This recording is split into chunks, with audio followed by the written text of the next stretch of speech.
M2 is the next task at hand, so let's have a look and see what that entails. We're going to have a look at the task itself and how you might go about creating the solution on which this task is based. So first of all, let's have a look at the specification. This is from page 7. M2, conduct a feasibility study of different solutions. Now, this is an outline of the task. The actual task has many more subtasks than this, but this is the overview of what you're going to be doing. Let's break it down first of all into two tasks. The first one being making a solution, and the second one being conducting a feasibility study on that solution. And we're going to break that down further, part 2, the feasibility study, into 5 different essays. This makes it much more manageable for you. It is worth saying at this point that M2 is where the lion's share of the work lies for this unit. This is where you have to make the solution and then you have to justify it using a tool called a feasibility study. This really is most of what you're going to have to do for Unit 6. Once you have M2 task in the bag, the rest of it really is fairly straightforward, and it's all based on what you're doing here. So this is not only the biggest task, but it's the one that's worth doing really well because everything else sits on top of it. Let's first of all look at the first part, which is the solution itself. The added layer of difficulty is that you have to do more than one solution. Now clearly, you are going to be making an app for Justin, and the app will be based on the user requirements.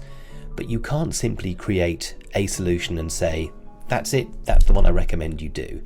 You need to offer the client a series of options, and that's what you'll be doing in creating the solution for him.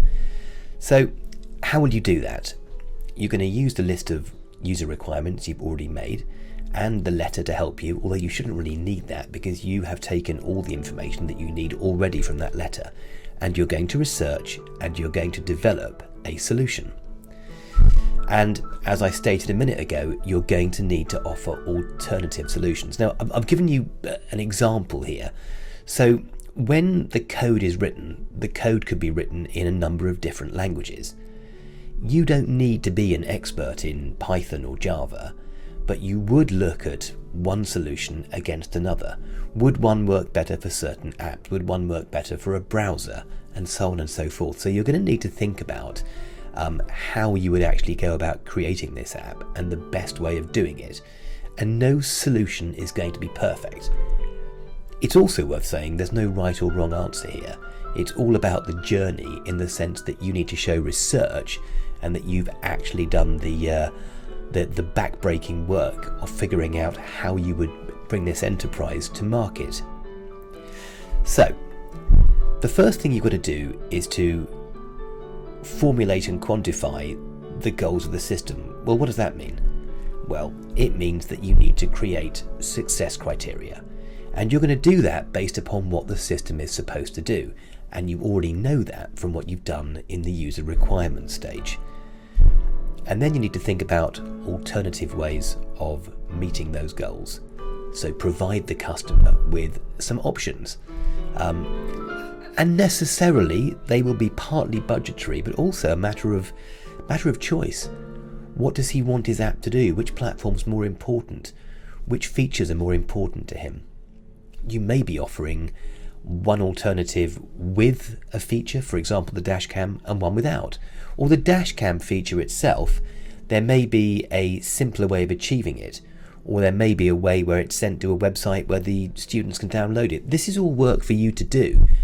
But you can see how even with something like the dash cam footage, there are various different ways of achieving that. Some will be necessarily more or less expensive, but also some will involve more input from the client, and some might involve more input from the student. Perhaps the student could use their own phone on some kind of tripod on the dash and take the footage themselves. So there's a really simple solution there.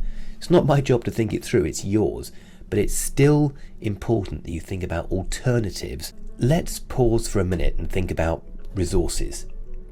Human resources, time and money, equipment needed. Human resources are the cost of people. Inevitably, people are your largest or close to your largest cost in most enterprises that you do. So, for example, in this case, you're going to have to pay a coder to write the code. Think about the time that will take. The longer it takes to write, the more complex the code that needs to be written, the more it'll cost. The more that the coder uses code that's already there, that already exists in libraries that can be bought, the less expensive it'll be. And then think about the equipment. Let's again think about, the dashcam. The dashcam footage. There could be a more or less expensive version of that. And any equipment that's needed. What about software? What about hardware? And your role is to think about the best possible alternative, but which sits within the budget. Have you asked Justin what the budget is? If you haven't, now would probably be quite a good time. Let's now move on to the second part of the task, and this is the feasibility study. The feasibility study is going to be based on the solutions that you have created. So you're going to create the solutions, and then you're going to conduct a feasibility study or a feasibility test, which is a good way of thinking about it, on the solutions that you have created.